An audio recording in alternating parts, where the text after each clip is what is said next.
Hello, beautiful friends. So I actually started this video at 12:12 on 12:12, if you believe it or not. And then I got a call that interrupted it. So reset, here we go. How's everybody doing? Happy 12:12. We love a good portal day that brings us good vibrations. And today is actually if you break it down, it's a 3-3, which of course is about Christ consciousness. And I started my day with a nice heart-centered meditation, reminding myself of the path of pure unconditional love. So, what a great thing for all of us who are on this union path to tune in with today. That Mary Magdalene, the Christ Union, all of that is just, it's really powerful and it's really yummy energy. Whether you believe in those stories or not, those are incredible pieces to tune into, just the energetic, harmonic frequencies of that type of alchemical union that served a lot of beings. So I didn't have anything in particular to drop in today. I know for myself, I'm continuing to have a lot of very vivid dreams, and I drew some cards. Before this reading. Well, it was in the midst of the last reading that got interrupted. But what the first thing that came out for the inner child cards, for those of you watching this videos, this of course is the death card. It's the Sleeping Beauty card, but I got this very clear message from it. Isn't really about the traditional meaning of the card death at all. This is about the work that we're doing in the astral planes, the clearing work, the blessings that you're receiving through dreams, the healing you're receiving through dreams. It's almost like, and how I've been experiencing it lately, is that there is a form of double time kind of going on. We have our daily lives in which we're clearing and, going through all this sorting and sifting. And then at night, it's almost like another layer of that. And of course, there's storylines that can happen in dreams that can't happen quite as easily in this, and there can be quicker quantum jumps. But I'm sensing a lot of things are being stirred. Now, I really feel that this is part of the divine orchestration going on. And the more you can be deliberate and intentional about that work, the better. So if you can make a ritual for yourself before you go to bed, I've been burning sage and Palo Santo, putting on lavender oil. I have this whole ritual and clearing that I've been trying to do to really prepare myself for the depths of that space that's emerging. So the cards that came out with this as well is the animal medicine card of squirrel. Now, I feel like as we are approaching the winter solstice, I was feeling very called to draw the animal medicines and bring in some of the friends of the earth into this reading. So, squirrel is a medicine of gathering and preparation. So, what I'm sensing again to tie it with the dreams, as we're learning and we're gaining a lot of tools by being able to connect to these spaces. I know that I've had a couple of interactions with different souls in the dreams that in the morning then I felt called to reach out to and just say, hey, I'm here if you need to be witnessed in any way. I'm here to support you. So then this little guy came out, and what a doll! It says, "Listen to the little creature in your belly." Maybe someone watching this video is thinking about conceiving or is pregnant. But I also feel like this is the embodiment of the gut feeling. It is kind of trusting back this intuition. So any intuition and guidance that you're receiving in the dreams, use that to prepare and guide, and trust that guidance is coming through in the most divine ways. I'm also feeling this is a little bit of a sea creature, it seems like, but how I first saw it was these herbs. There a lot of the things have died. There's not huge needs to forage, but I have a stream that's filled with mint, and I'm almost feeling called to use that mint. Maybe not particularly for drinking or eating, because it's not really the time to harvest that, but using it in ritual of burning the mint in the fire. And especially as we come up near Yule, putting intentions, writing them on logs, that element of fire is really going to bring some warmth as we go into this yin season of winter, which is about these feminine deaths. It is this death card in the sense of like it's this period of rest, of rejuvenation, so that you are preparing for this next steps of the journey. And I personally do feel that the next steps of the journey are going to bring more abundance, more light, more ease, flow, community, that the density of the experience we've been in for the last several years is softening. You know, we are moving into that age of Aquarius, and that doesn't mean the pot's still not getting stirred up, but how we navigate that stirring is going to feel completely different. Before it was very like, oh no, and now I got to deal with this, and this doesn't taste right. And it's going to be more like, oh yeah, I'm making this delicious stew. That taste, you know what ingredients that needs to continue to alchemize it. So it's just, again, how we're changing and shifting our perception. So for the other counterpart, we've got some really progressive things moving forward. We got the lovely Two of Hearts. Okay, so this really shows me for them as an individual, I feel like there is a stronger merging of the two polarities within the yin and yang, the masculine and feminine. Okay, we talked yesterday about the power coming forward as these different pairings, and of course this is happening for us too. I wouldn't say it's always a direct reflection of like, oh well, I'm balanced, like, because it's different sort of things that are being balanced, but the polarity and the union happening in this card. And last night, curious enough, I had a dream about a baby dolphin who was ill, and they were just going to leave it to die. And I rescued this baby dolphin. And to me, the dolphins represent this sense of playfulness, this sense of ability to be present, really with all of the elements around. So that's kind of what's coming forward in this card. So, you know, for the counterpart who may not be watching this video, or your counterpart, this really just feels like, you know, there's an incredible union happening. Now, of course, they're not sitting together, they're not snuggling, which is often the Two of Cups card. But I feel like this is this like mystical heart-centered connection. And the winged hearts show me that there's not just the internal heart that wants to connect, it is this higher heart energy that we are embodying. And look, they're even bringing it into their womb space, you know, which brings it back to the listen to the little one inside your belly. All right. So the animal medicine that came up with the counterpart is the swan. All right. Swan for me and for many of us is a huge symbol of union.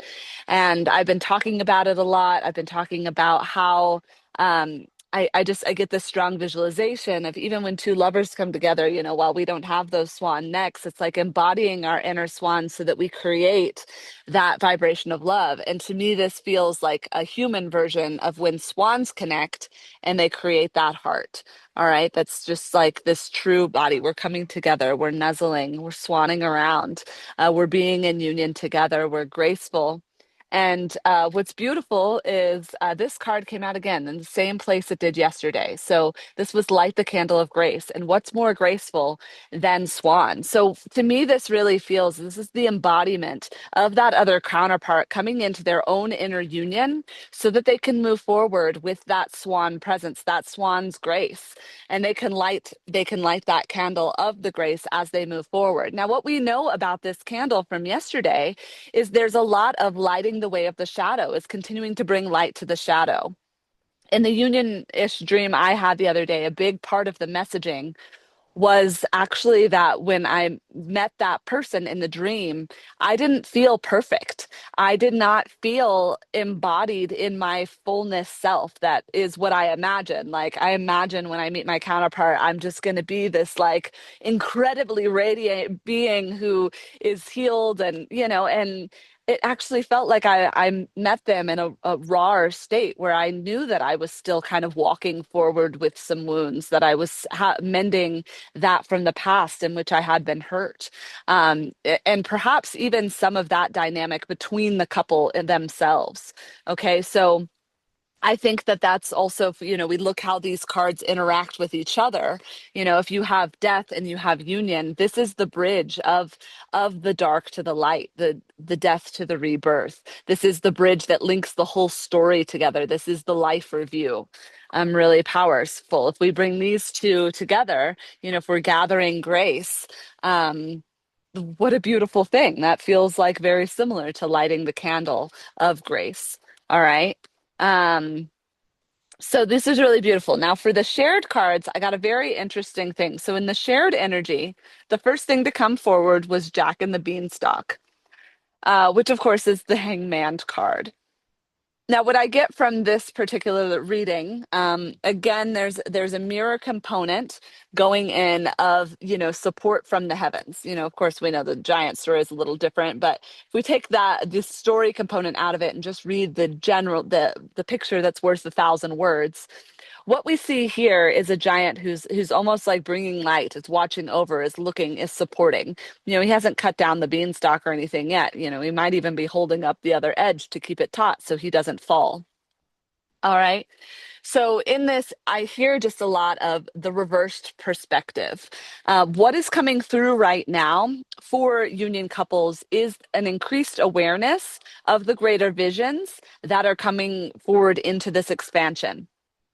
Okay, so these greater visions that are coming through, and even for the self, sharing my own story, is in that dream that I had, I realized that I'm not that I could not, I might not be perfect. And I might not be perfect when I meet my person in the 3D.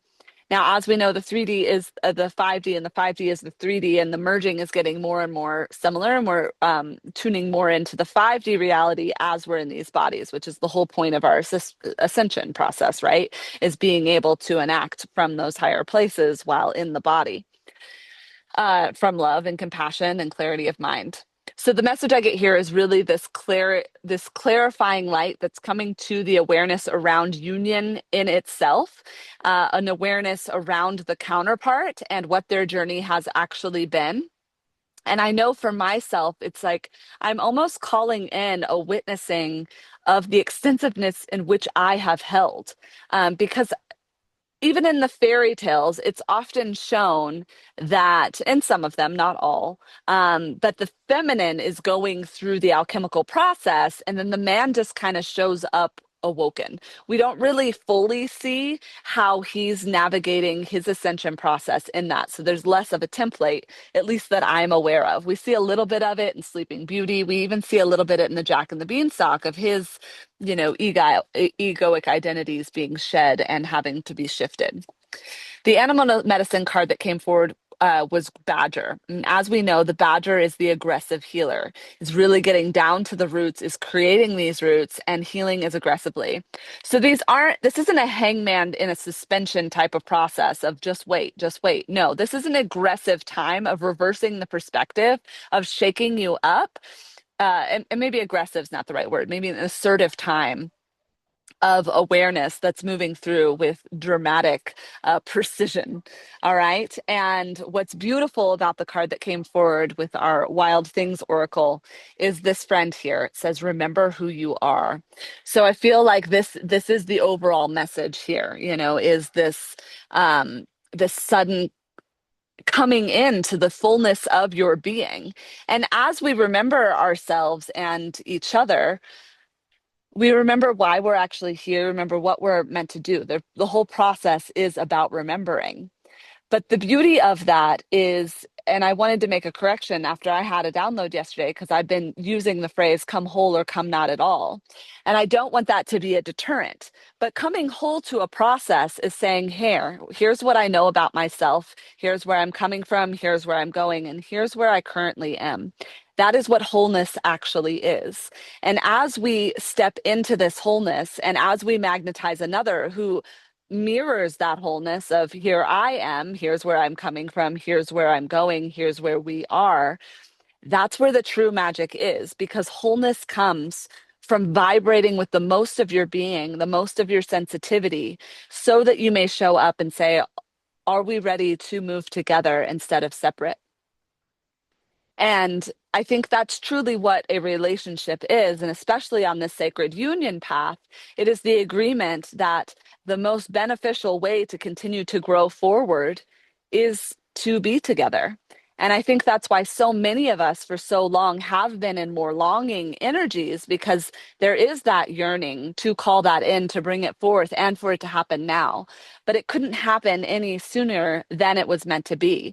The stars had to align, our spirits had to align. There's certain things that had to open up to unfreeze so that we could arrive at this part of the puzzle. And now more so than ever, things are starting to click together. I don't know if you've all noticed it, but the energy updates, the astrology updates updates, the news reports, everything is lining up in this way of right now that it's easy to make direct connections and threads that we're all sharing the same thing often, but in different languages. So really sit with that medicine, sit with that alchemy, and remember who you are. All right. Our major points say, remember who you are, listen to those gut feelings, to the little creatures within, and light the candle of grace. So as you listen to this, be easy with yourself. Remove those judgments, really come to that place of loving compassion.